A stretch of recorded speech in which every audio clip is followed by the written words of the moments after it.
Thank you for the introduction. Thank you, of course, for the invitation to the organizers. And also, I think thank you to Emmanuel, who I think has, motivated or influenced a lot of people's work in this audience, and also mine, especially on points of small height, questions of equidistribution. I think we owe a lot to you in that regard.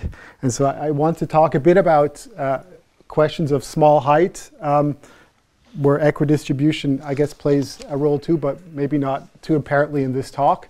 And first, I just want to explain what the Schinzel-Zassenhaus conjecture is, and was proved by Basel and Dimitrov a few years ago, and then what the dynamical variant of the conjecture is. And then later on, at the end, I hope to go into finite trees and their transfinite diameters and see how that things fit together. So the introduction is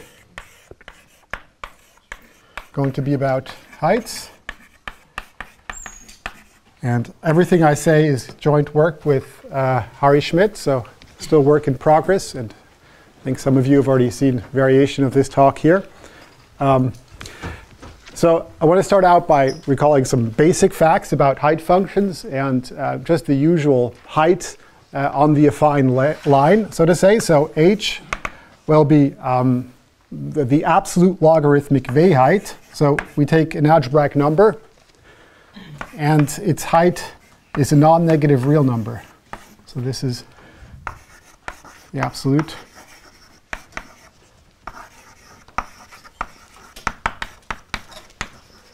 logarithmic V height. I hope all these adjectives and names kind of uniquely determine this object, but just in case, let me state that, well, the height of 2 to the 1 over d is log 2 over d.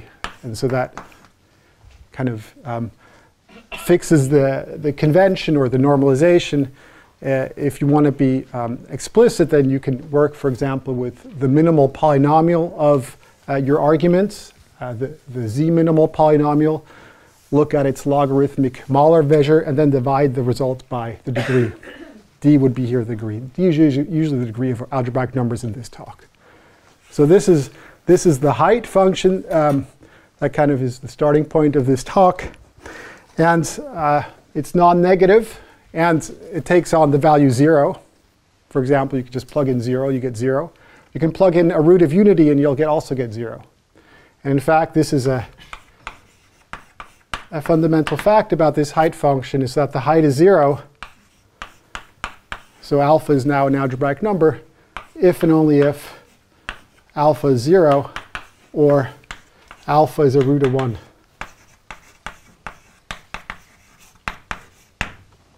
Right, so one direction is easier to see than the other direction. If you're a root of unity or 0, or if you're a root of unity, for example, the minimal polynomial will only have roots on the unit circle, and it'll be monic, and then so all contributions to the height will be 0 and get height 0. Converse direction requires something that's called the Northcott property of the height, which says that if you look at a set of algebraic numbers of bounded height and bounded degree, then this is a finite set. So taking a point of height 0, looking at its powers, will give you a sequence of points of height 0. And the degree is bounded, so it has to be a finite set. And then by some pigeonhole principle argument, it has to be 0 or univunity here. OK. So this example already tells us, in a sense, asymptotically how small heights can be, how small positive heights can be in terms of the degree. So at least conjecturally, this is almost the best kind of we can do when looking for points of small height. So this is what is usually attributed to Lehmer, although he never stated this conjecture. In fact, he posed this as the converse of this conjecture as a problem. But nowadays, I think it's sometimes referred to the Lehmer conjecture, even though it's an open problem. So the conjecture says that there exists an absolute constant 0,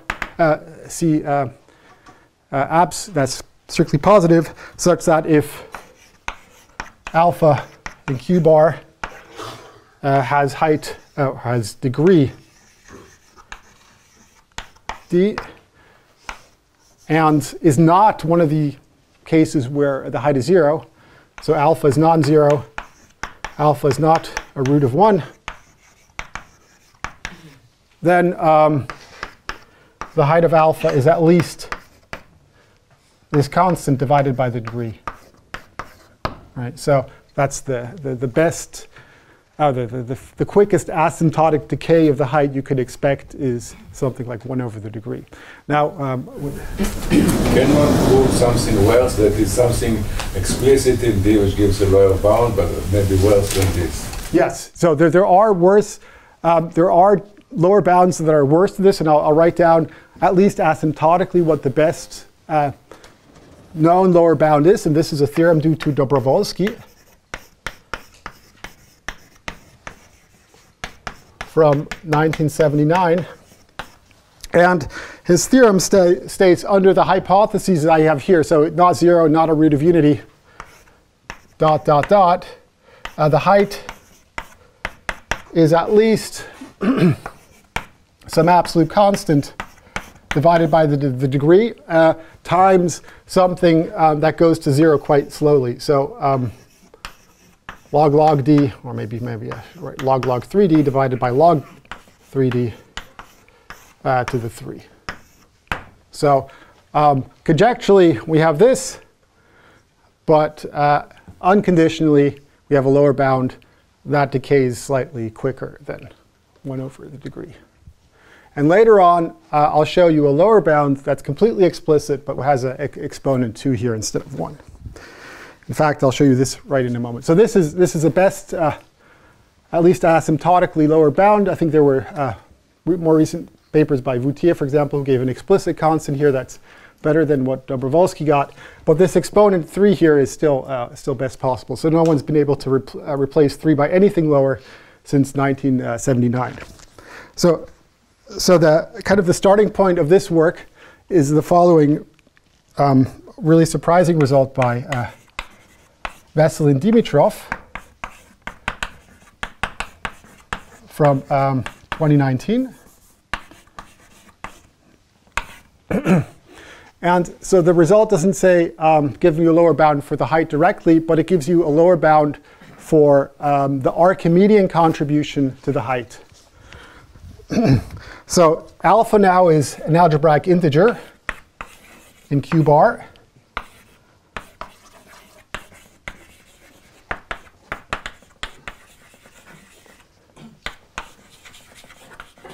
The degree is d.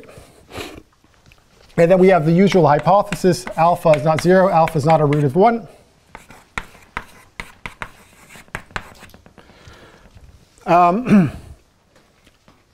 Then what he proves is, so instead of looking at the height, he essentially looks at the maximal contribution to the Archimedean place of the height. And so because it's an algebraic integer, that's the only thing that will actually contribute to the height. So the maximum, I'll write it in 2 different ways. We can look at the field embeddings of alpha into C, and then we take the maximal, well, maybe for good measure, I'll take logarithm of this. The maximal conjugate in absolute value of alpha in the complex numbers is bounded from below by, and this is completely explicit, log 2 over 4 times d. Right, oops, there's a 4. So the decay here is precisely 1 over d, and the decay here is best possible because this kind of example will all the roots of unity will have the same modulus. So this is at least the decay rate here is also best possible. But this is not the height. This is just somehow the maximal contribution to the coming from the Archimedean places. And this is what is known as Schinzel-Zassenhaus conjecture.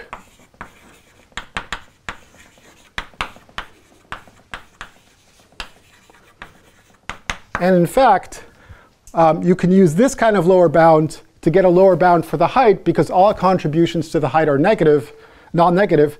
And so this implies the height of alpha. Well, how do you get the height? Well, you just have to sum over the places, and then again you divide by the degree at the end. And so you're dividing by d a second time, and so you get log 2 over 4d squared, Okay. which is worse than the kind of best result for the height, but it's best possible at this level, right, for the maximum modulus. So this is a completely explicit lower bound. If there are other explicit lower bounds here. Okay. So that would be this first introduction, and now I want to come to part 2 on dynamics.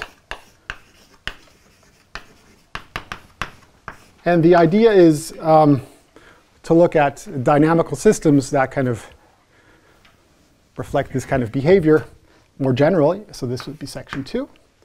And the general setup is that this is a notation I'll be using through the talk. We take F as a number field.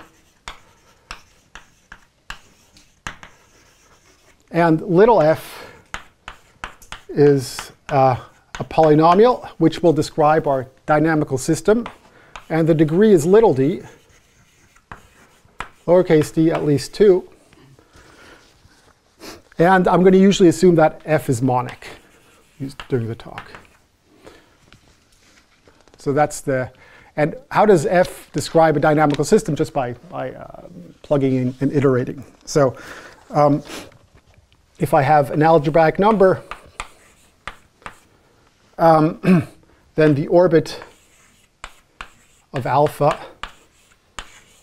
is the iterates of alpha under f. Right? We just take the forward iterate, so and that will give you a subset of f bar. And there's also a way to describe, to define a height. And I'll be more explicit now. I was a bit vague at the beginning. But so we take a place of f, of our number field, the base field. And well, actually, we can work in maybe an extension of k, and k is an extension of f. And alpha is some element in the completion of k with respect to v. And then I can define what is usually called the local canonical height, which is just you take limit for n goes to infinity, then log maximum, and then we plug in alpha into our function iterated n times, and then we have to normalize the whole thing by dividing by the degree to the n, the degree of f to the n, lowercase f. So this is what is local, called the local canonical height. And if alpha happens to be an algebraic number, so no longer in the completion, I can look at the local contributions at all places, and then the height, or the Call-Silverman height of alpha, is then the sum over all the local contributions. So you take the sum over all places, and then there is the usual normalization constants. Of course, depending somehow on how you normalized this here. And then we take the local canonical height here. So if f is t squared, so this is kind of the basic case, this is probably the simplest case, then the local canonical height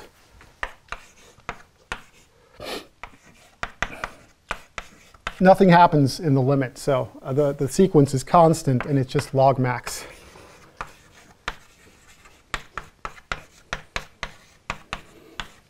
And this is precisely the contribution of the place v to this height here. And the height, the Call-Silverman height of alpha is just the usual v height of alpha. So this is Call-Silverman. Or canonical height. Okay. So is it also like for straight normalized height, you take the iterates of alpha, take the usual height, and then you normalize by theta? That's another way you can look at it. So you can also you can also swap the sum and the limit. And then you're taking a limit of heights, of V heights. That's allowed because essentially only finitely many places will intervene here in this sum. It's a finite sum always. Yeah. OK, and kind of the same kind of features hold more generally in the general setting, namely, well, all local contributions are non-negative, so the height is non-negative. And the height, the local canonical height, or sorry, the global height is 0 if and only if alpha has finite order. So this has finite orbit.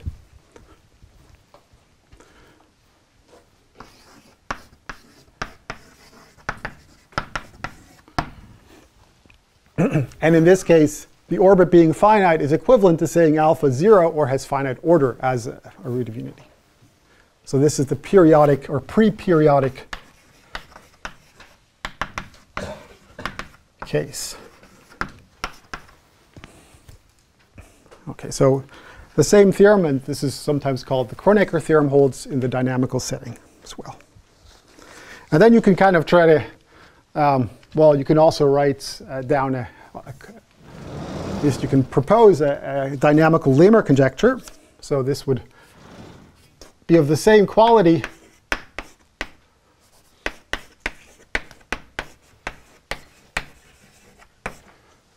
as the classical lemma conjecture. So there exists a constant that depends on the initial data, such that if alpha is an algebraic number, and instead of saying non-pre-periodic, what's usually used is wandering, meaning that the forward orbit is infinite. So the height, the canonical height, is positive. Then the conjecture states or expects that the height decays at most, at worst, like 1 over the degree. Right, and we are quite far from proving this conjecture further than the original lemma conjecture, because this conjecture, of course, includes that conjecture, taking f equals t squared in that case. All right. Let me mention one partial result. Evidence, this is due to Matt Baker from from about 20 years ago, 2006. And he proved that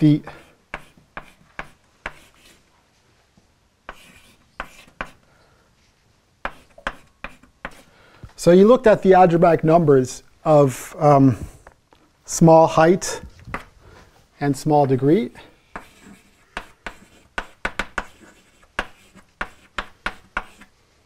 I think I'll take k over f of degree d,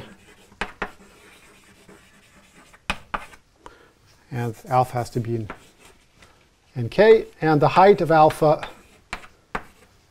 has to be at most, has to be in the realm where we expect a lower bound, so the k is at most 1 over the degree. The number of these points is at most d times log d, essentially.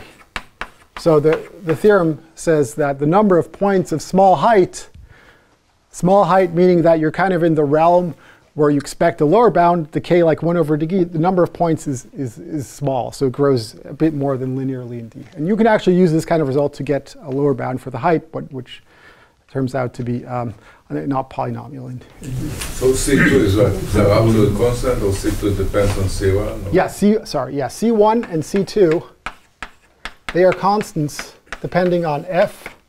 So lowercase f and uppercase f, the polynomial and the base field. Yes. So the height is the Call-Silverman height? Yes, there is an f here missing. There's another question. So you need to fix the finite extension. You can look at all the finite extensions of the GD for this bound to hold. I think you're looking at alpha in a number field of degree d extending f of some fixed capital. So there's no dependency in capital K in C1 and C2. Yeah, but so if you take all the finite extension of degree d, yes, and you look at the size of the same sets, but not fixing K, just... takes a union. I'm not sure about that. Yeah, okay. Okay, I can get back to you in that. All right. Okay, so let me state the result that I want to talk about in this direction. But first I need some further piece of notation.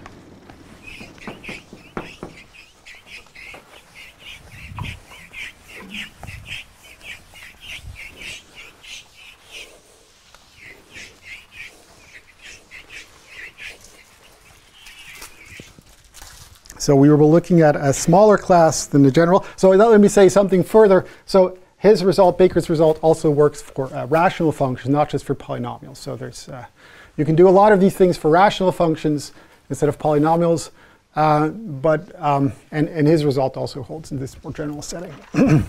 Okay, so I need some further piece of notation. Namely, we'll call f is still a polynomial, is called PCF. Post-critically finite if all points in the critical set of f, which is just the set of alpha where f is critical, so the roots of the derivative of f are periodic or pre-periodic or pre-periodic. So every point in the critical set, which is a finite set, has finite orbit under F. That's what it means to be PCF, post-critically finite. That's what it says.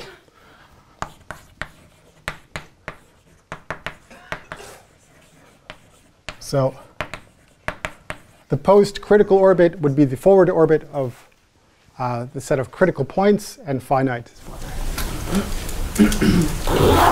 Okay, so for example, what is the critical set of the polynomial t squared? It's just 0. And the critical orbit is just 0. So this is PCF.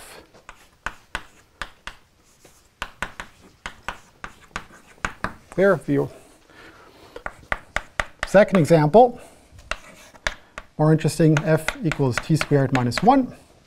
The critical set is still 0 because the only derivative, the derivatives vanish only at 0. But the orbit is no longer trivial. So the 0 goes to minus 1 goes back to 0. So this is PCF.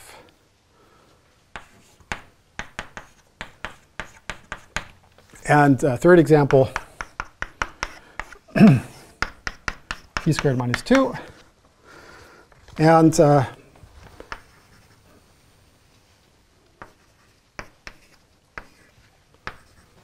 we go from 0 to minus 2, and then minus 2 goes to plus 2, and then plus 2 is a fixed point. So that's also PCF.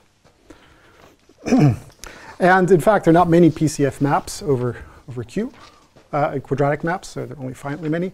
In a sense, there are some reasons to believe that being PCF is similar to an elliptic curve having complex multiplication. In a sense, it's an arithmetic condition.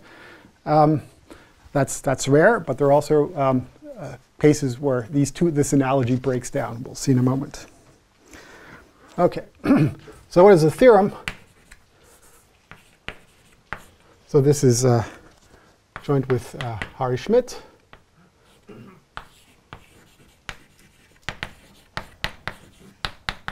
It's work in progress. And so our d here, lowercase d was the degree of f, is going to be a prime power of a prime number p. And f, suppose F satisfies the following hypothesis. First of all, F is going to be assumed to have coefficients not only in F, but in the ring of integers of F. Second, all critical points are periodic.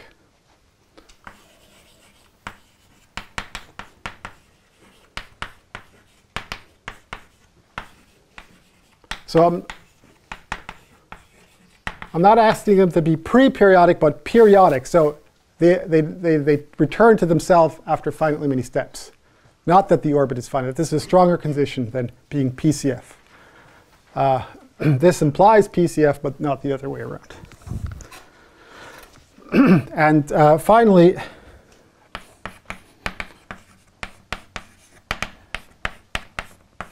the base field F over Q is unramified above P.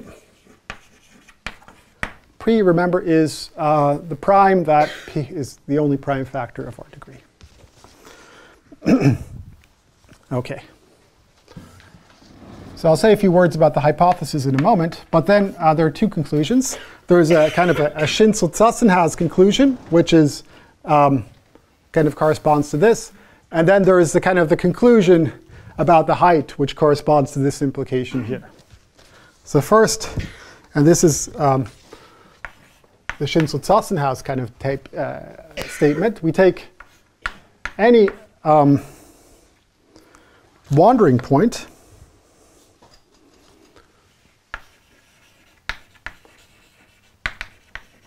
so meaning that the Call-Silverman height is positive, and an algebraic integer.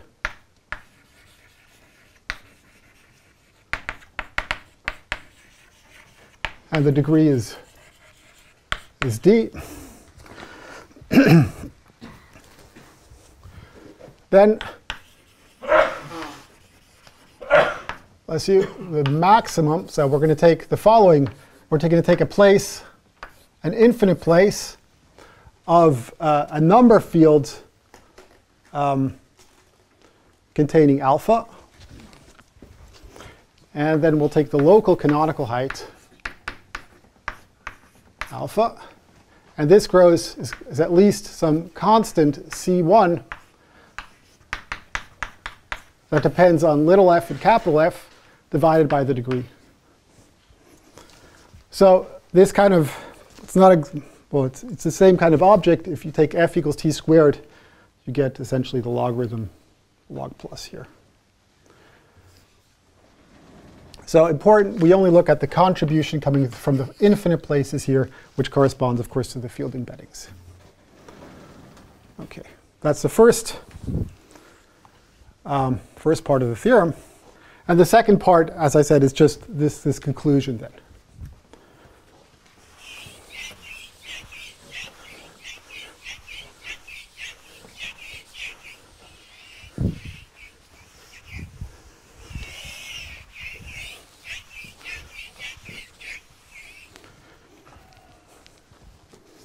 Okay, part two.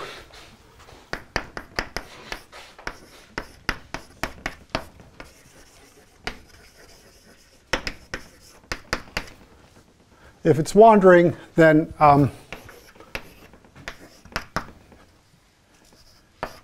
Call-Silverman height is bounded from below by a constant.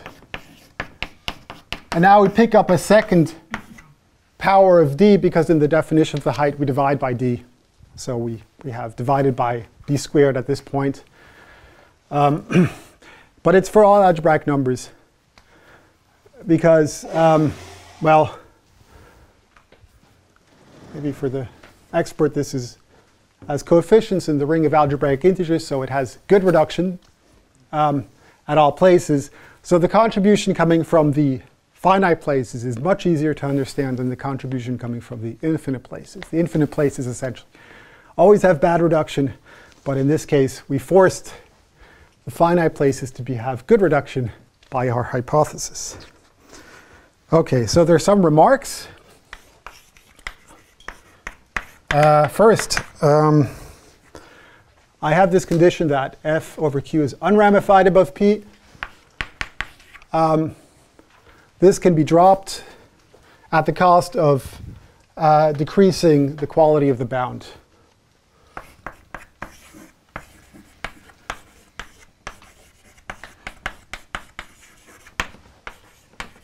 But we get a worse bound. So we still get a polynomial lower bound in terms of d, but the exponent will depend on the ramification that happens in this field. OK. Second point, I'm not formulating the theorem here for PCF maps in general, but for a smaller class of maps where all periodic points are, our critical points are periodic. And we have a slightly stronger statement here too, where instead of this, we have PCF plus f is hyperbolic at some Archimedean place. This is just a technical point. And maybe the most interesting restriction is this one here. At least from my point of view, I already said that in a sense, PCF maps behave like elliptic curves or abelian varieties with complex multiplication. But that's not exactly true from the point of view of reduction. Namely, we know abelian varieties with CM have potentially good reduction at all finite places. But this is false for PCF maps. So f equals t to the cubed minus 3 over 2t is PCF. You can check this just by computing the critical points and then looking at the orbits. I think they're all fixed points here. But it has bad reduction at 2. So the prime 2 here in the denominator causes problems. Your assumption is integral. F is integral. That's right. So this does not satisfy, our theorem does not apply to this polynomial. But if you have integral and periodic, does it have a good reduction everywhere? Yeah, if it's integral, then it has kind of good reduction everywhere, yeah. Because you can just reduce. I apologize if it is periodic. No, I think I have to apologize. I forgot to recall it has to be monic. Sorry. Yeah. So yeah, the standing convention is all polynomials are all f's are monic in this talk. But so I'm kind of pushing the problem always to the rationality of the coefficients, and this is something that has bad reduction. So we can't apply our methods to this. It depends on what you mean by potentially good reduction. Suppose you use a weaker condition that for every place there is a finite extension and another model of P1 that is where some isomorphism, some other, I don't know if there is another model. So you use the usual, because P1 has different models. Yeah, so maybe there's some different models. For monic polynomials, it always reduces to having good reduction in this shape. For monic polynomials, it doesn't happen. This one is not monic. Yes. And two, it is not. It has okay, but the question is whether there is another model of a finite extension of Q2. And the answer is no. The answer is no. Okay, so there is something going wrong with this polynomial at the prime 2. And so the bad reduction in our setup can only happen at primes that are less than the p here in the degree. Yeah, so remember the degree here is a prime power. Okay. Theorem does not apply.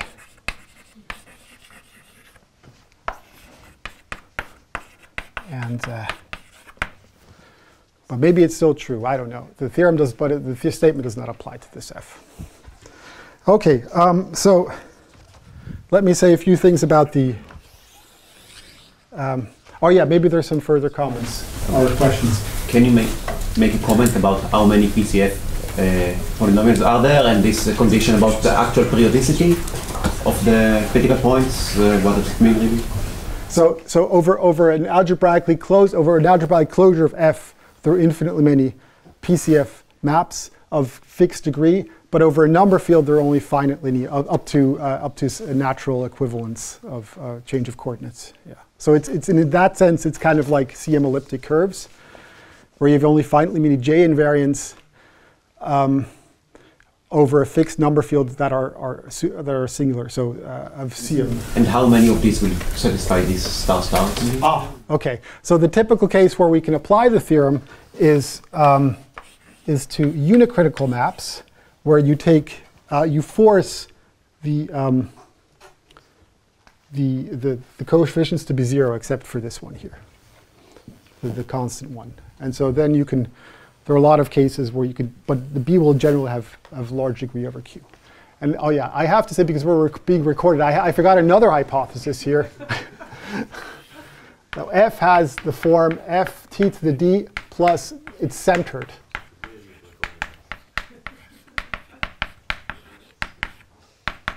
So centered means that the sum of the roots is 0. So the barycenter of the polynomials. But this contains a Dimitrov theorem?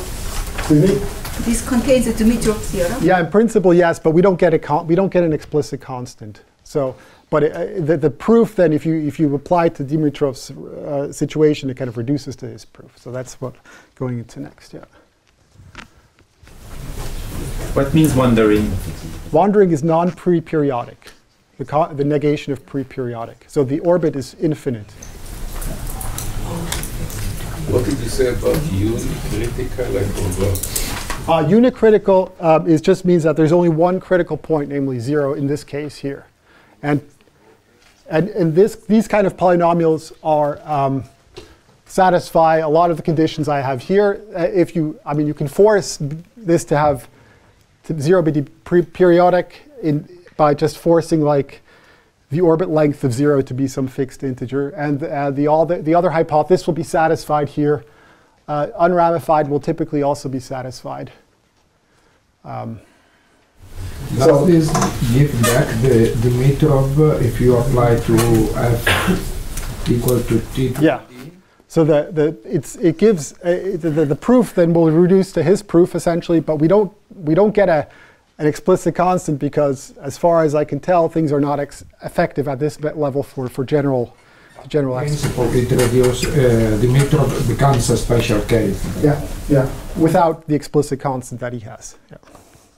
But there are infinitely many values of B such that the theorem is applicable to polynomial of this kind if D is a prime power. Yeah. Okay, so maybe I'll come to the third part, namely the transfinite diameter, which is mentioned in the title of the talk. And we take a compact set in the complex plane, non-empty usually. And well, the diameter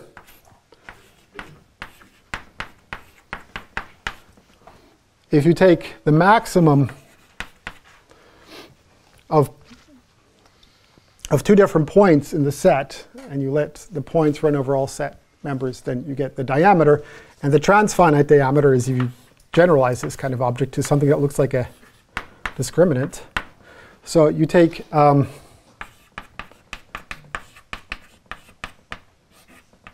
points in your set, and you look at the maximal possible value of this expression here. And then you have to normalize the whole thing by dividing by this binomial coefficient in the exponent. So you take the n choose 2th root of this expression. That's a number of factors here. N is fixed. And n is going to be in the limit. N goes to infinity. Right. Okay. So if n is fixed, you get the nth diameter. For n equals 2, you just get the usual diameter. And this nth diameter is a non-increasing sequence of real numbers that's non-negative. And so the limit exists. And the limit is the transfinite diameter. I'll just call this d infinity. I have, I think, too many d's in this talk. But this is, so I decorated this with an infinity, which is the transfinite diameter of this. So it should not be confused with the diameter of a set, of course. So the sequence is non-increasing. So the transfinite diameter of the unit disk is going to be at most 2. because the diameter is 2, but in fact the transfinite diameter is exactly 1. Right. So this is something you can prove. For example, this kind of looks like it comes from a von der Mondt determinant, and you can use Hadamard's inequality or some other techniques to show that this is at most 1, and you can actually show that it's exactly equal to 1. Second example, the transfinite diameter of this interval here of length 4 is also 1.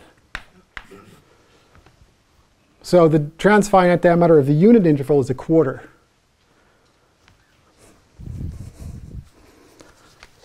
So it looks like this is going nowhere.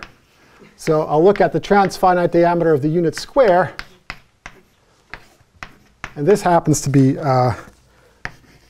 gamma function at 1/4 squared divided by 4 to the pi over 3, which is something that can be proved, but I don't know how easy it is to prove. I think you can prove it using some complex analysis by uniformizing the complement of the square. So it's so this value will not play a role in the proof, but it's a nice feature that it can be a complicated number. Now, the main example for the talk are going to be more in line with these two here. Namely, these are Julius or filled Julius sets of certain polynomials. So again, I'm going to take f to be monic of degree at least 2. And the set of points in the complex plane where the orbit is bounded, the orbit of under f is bounded, is a compact set, and this is called the filled Julius set.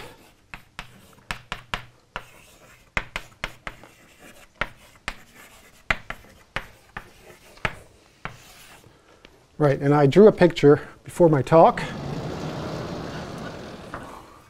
I tried to draw a picture. So this is for t squared minus 1.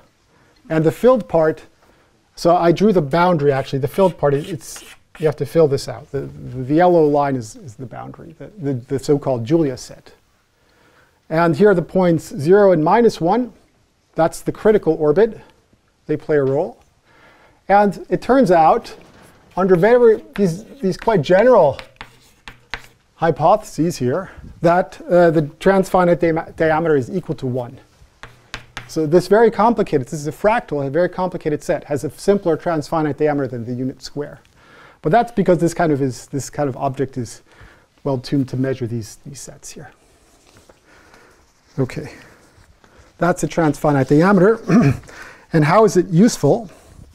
Well, it's useful in that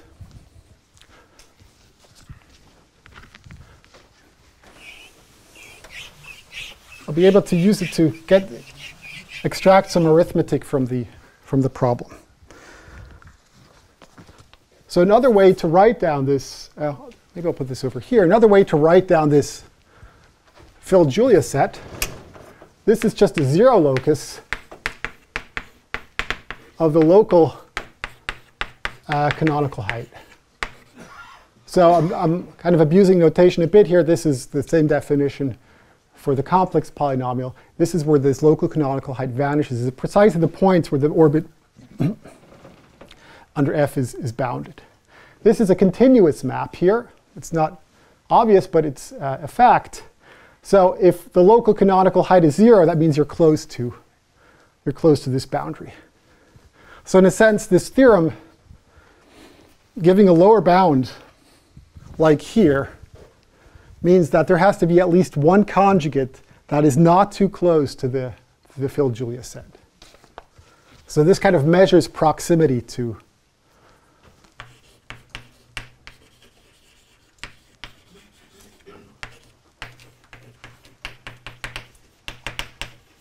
kf. Right. And so the theorem to link things together is the following theorem of Bertrandias Polya, and also older versions of this due to Borel and Dwork and others. And states the following. I'll write down a special case. That's going to be enough to prove at least a special case of the theorem. We start out with a power series in integer coefficient, so it's arithmetic question. And suppose it converges in a neighborhood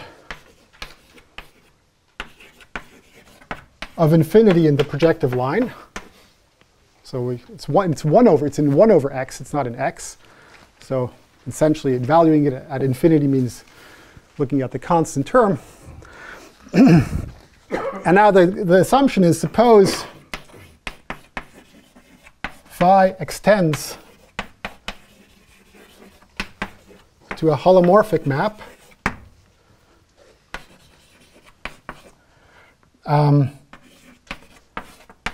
on the complement of some compact set, K,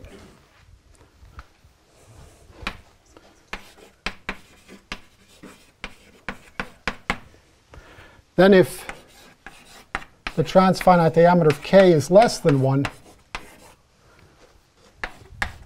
then the function, the power series here, this power series in 1 over x, is a rational function.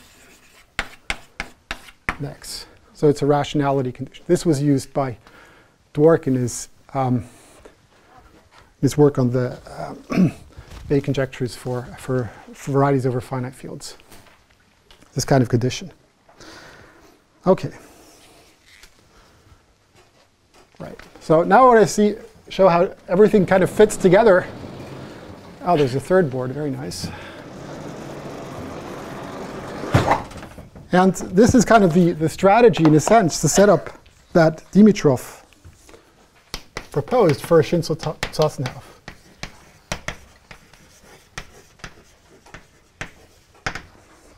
But I'll just look at a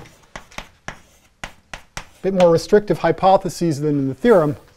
So, but the coefficients are still integral. The degree here is now a prime on the nose.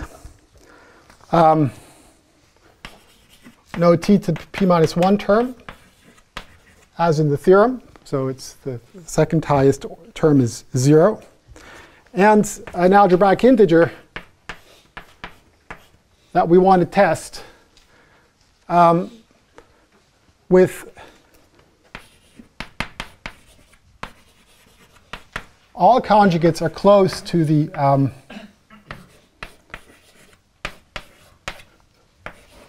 Phil-Julia set. So this means all the contributions from the Archimedean places are going to be small. That means all the conjugates are going to be close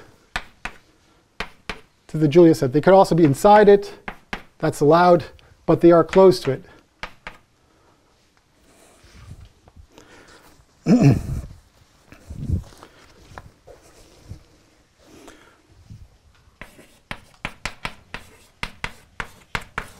These are the conjugates, or the complex embeddings of alpha.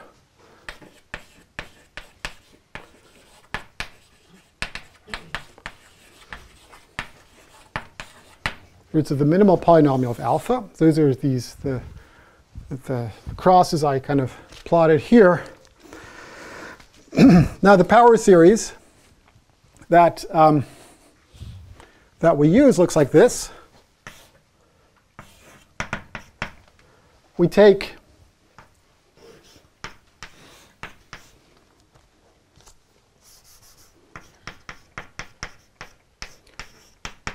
we plug our alphas, the conjugates, into our F.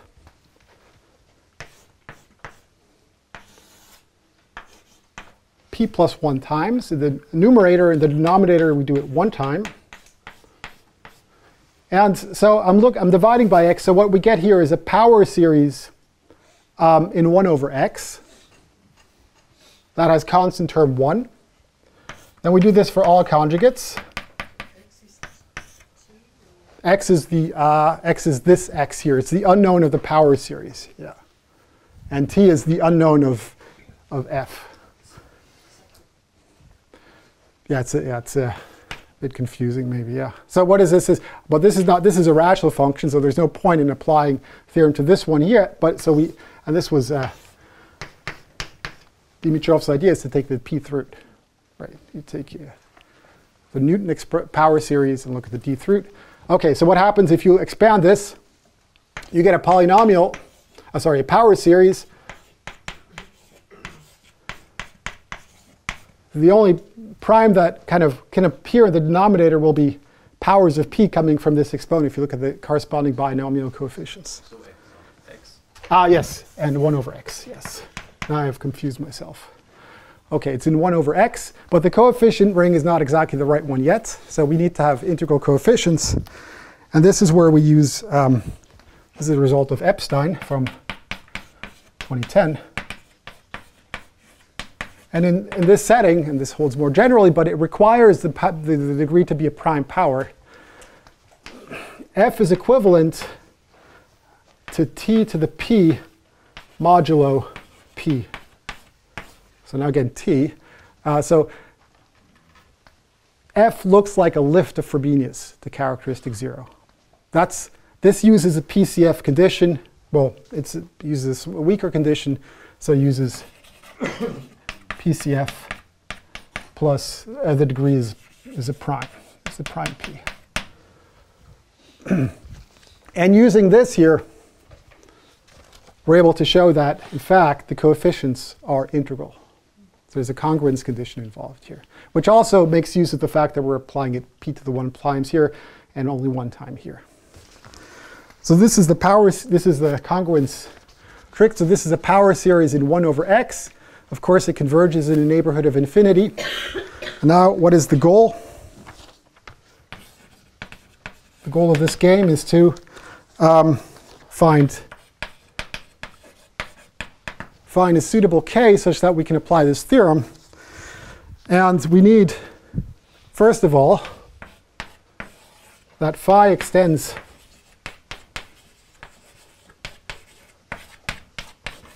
to the complement of k. And second, we need that the transfinite diameter of k is less than 1. Then if we can get k like this, we can find k like this, then the theorem will apply, and the theorem will tell us that this power series is actually a rational function x. But that's a very strong restriction, because that means that there has to be some cancellation or some higher power here in the numerator, or there has to be some cancellation between numerator and denominator. And once you get to this stage, essentially then you're done. And by done, I mean essentially you can show that alpha has to be pre-periodic under these hypotheses. I never assumed that it's pre-periodic, not pre-periodic at this point, but the conclusion will be that alpha has to be pre-periodic if everything kind of fits together. What is lambda in the theorem? In the theorem, there is a big lambda. In the theorem, no, it's sorry. one. It's one. It's 1. Yeah, it's 1. The lambda is 1. So the lambda is a canonical height. No, bottom left.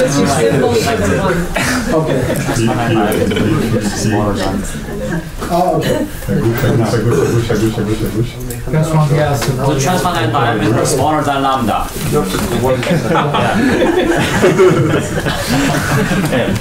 Sorry. So yeah, you can see that 1 plays an important role here. So the transfinite diameter, it's exactly 1 of this set. And so the idea is if we can make it a bit bigger, of course the transfinite diameter will be a bit bigger than 1, so that's not going to help. But maybe to this first thing, so phi certainly lives. If this is a Riemann sphere, phi will converge on a neighborhood of infinity in the Riemann sphere, just because of looking at how it's defined. But there are some places where it cannot be extended. Namely, these points, the poles and zeros of this rational function here, we cannot expect to extend the power series to a holomorphic map here. So we have to kind of remove them from the Riemann sphere. And I guess the most efficient way to remove them is to introduce or to find a nice tree that connects all these values and has some small transfinite diameter. And that's what essentially we do. So maybe that's the last step now. Last few minutes.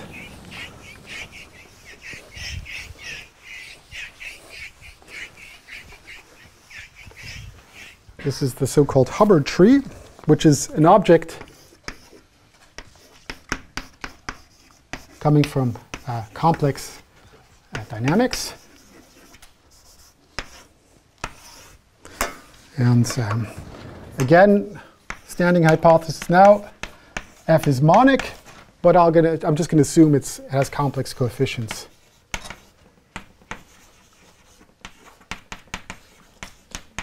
And here we need to assume that it's PCF.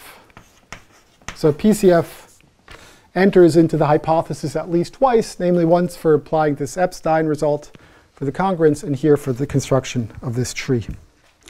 Now, this is a classical construction, and experts may be able to correct me on the history here, but this is what I found in the notes of Dubinin and Hubbard, and it's usually referred to as the Hubbard tree. They constructed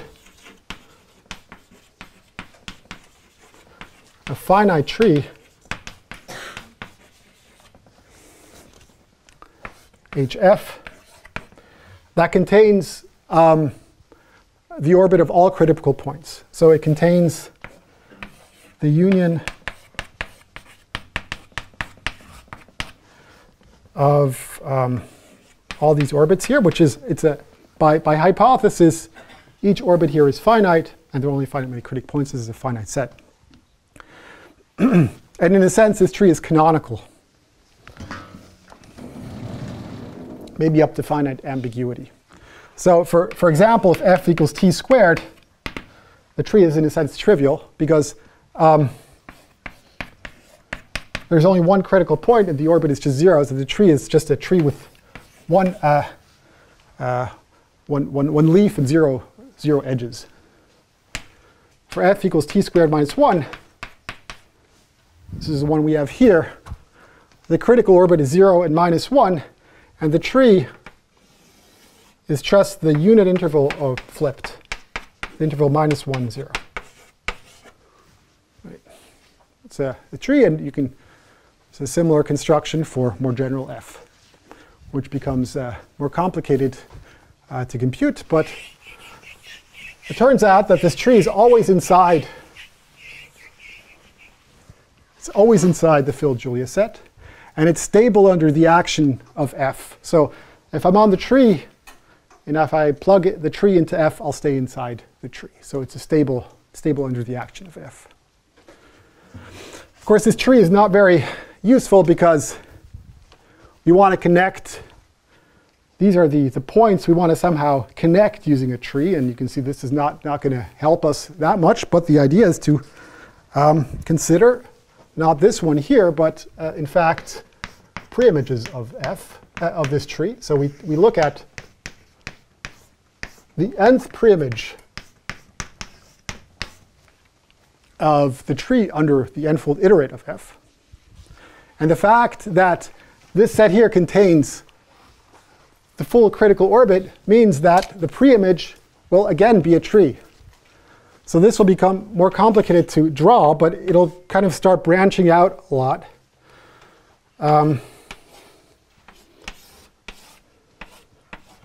This is not a very precise picture, but this is what's going to happen. It's going to branch out a lot, and it's going to stay inside this Julia set.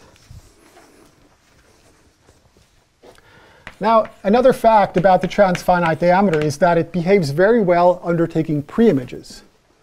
So the transfinite diameter of a preimage like this is just the transfinite diameter of the set you're taking the preimage of, the tree, to the 1 over the degree of the polynomial. And, okay, we're taking the n-fold iterate here, so the degree will be d to the n. So the transfinite diameter is going to change, but in a very controlled way. And here for t squared minus 1, the transfinite diameter, remember this is now an interval of length 1, so the transfinite diameter is a quarter, and that's the critical point is that this is less than 1, right? And taking preimages, well, okay, you'll get closer to 1, but you'll always be less than 1. So the idea is then essentially to connect, in the end, the conjugates to this tree. Well, you have to choose n suitably and to connect the conjugates to this tree in a somewhat optimal manner so that it does not become too large. And maybe I'll just write down the proposition in the end that we prove, namely, a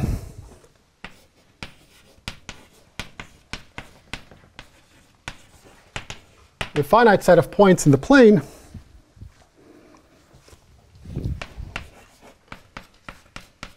of n elements, and we assume that the local canonical height of these points are small, so that means that they are close to the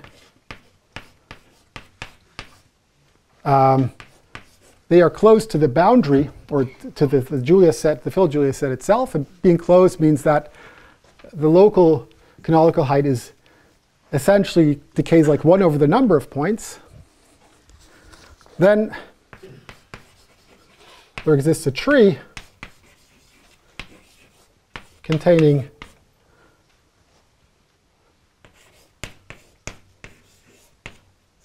my points, and the transfinite diameter of the tree is less than 1. So the tree essentially that we use is constructed using the Hubbard tree. But then in the end, you have to connect to the points that will correspond to kind of some things that depend on the conjugates in question. So in the end, this is what we need. Then we apply the Bertrand-Diaz-Polya theorem to the complement of this tree, and then we get what we want. So I think I went over a bit over time, and thanks for your attention.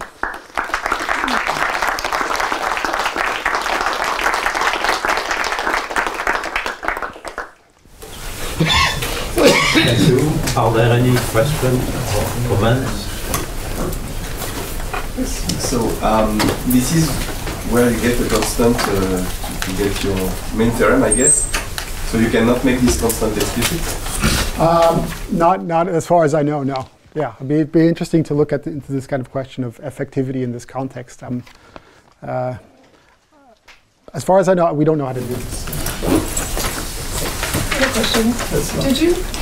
Did you say why the critical points had to be periodic and not just? Okay, yeah. So we need that one. We need that f is hyperbolic at one Archimedean place to do this here, and that's just a neat way to. That's used in the construction of, or the bound for this transfinite diameter here. So that's just a neat way to summarize that. But we have a slightly different hypothesis, which is a slightly weaker. But you just need that it's less than 1, or was there a specific gap between 1? Yeah, we also need a specific. We actually also need a specific gap. So we need. This is just for. We need that this is the logarithm. We need it. It's a bit smaller than 1. So it has to. The logarithm has to be something like minus c2 divided by n. So we need to compensate for some other infinite places that cause kind of where you pick up some like junk bounds. Yeah. So we need something slightly better than less than 1. So it has to decay at the same rate as this other bound. So the fact that you have written on the blackboard, you see that the infinity of the preimage. So this holds for any compact set. Yeah. Instead, okay, but now in our case, since the preimage contains the HF, because HF is stable, you get automatically that the infinity of HF is less than or equal to 1 if you believe this fact. But is it actually less than 1, or can one see it? Okay. So the question is, it's a quick question, is this is the transfinite diameter of h infinity less than 1 always? Is that? Not always, no. There are counterexamples. For example, t squared minus 2, hf has to be minus 2 plus 2. Yeah. Because what is the critical orbit here? It's 0, minus 2, plus 2, and then you cycle around. You're stuck at plus 2. And so it has to be this interval. And this has transfinite diameter exactly 1, right? Okay, but where's the contradiction? There's no contradiction. The contradiction is that we need, here f is hyperbolic. So we need, or the hypothesis that I had at the beginning that all critical points are periodic, which is not satisfied here because 0 goes to, 0 is not periodic, it's only pre-periodic. It ends up, 2 would be periodic because it's mapped to itself. Yeah, sorry about that. Do you need to use the computation of the diameter of a hedgehog for the proposition? Excuse me? Do you need to use the computation of the diameter of the hedgehog for the proposition? The hedgehog, yeah, the hedgehog is what Veselin used in his proof, which is kind of a star-shaped tree, which is what you get if you look at this from the point of view. There, the Phil-Julia set is just the unit disk, and the Hubbard tree is just a point, and the conjugates, taking the pre-image doesn't do anything. So you have to connect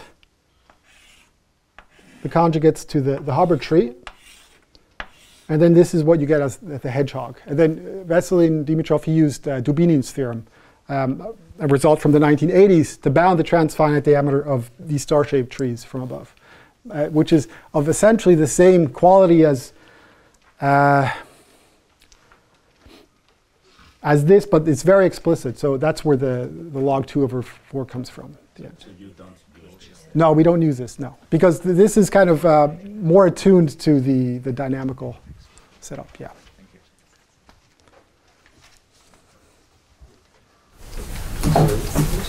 Okay, well, let's thank the speaker again.